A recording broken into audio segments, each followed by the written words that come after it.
जगप्रसिद्ध वेरूळ लेणीतील 10 क्रमांकाच्या लेणीतील तथागत गौतम बुद्धांच्या मूर्तीवर सूर्यास्ताच्या वेळी किरणोत्सव अनुभवता आला। दरवर्षी 10 मार्च रोजी सूर्यास्तावेळी गौतम बुद्धांच्या चेहऱ्यावर काही काळ सूर्यकिरण स्थिरावतात। इथल्या बौद्ध लेणी या विहार आणि चैत्यगृह अशा प्रकारात मोडतात। बहुतांशी हीनयान काळातील लेणीमध्ये केवळ स्तूप तर महायान काळातील लेणीमध्ये तथागतांची मूर्ती कोरलेली असते। 10 क्रमांकाच्या लेणीमध्ये स्तूप आणि मूर्ती दोन्ही बघायला मिळतात।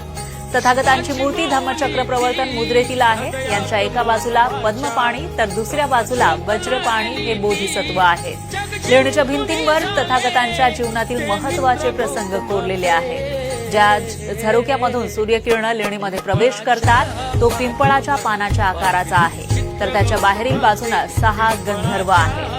लेणीतील गौतम बुद्धांच्या मूर्तीवरील किरणोत्सव डोळ्यांचे पारणे फेडणारा होता।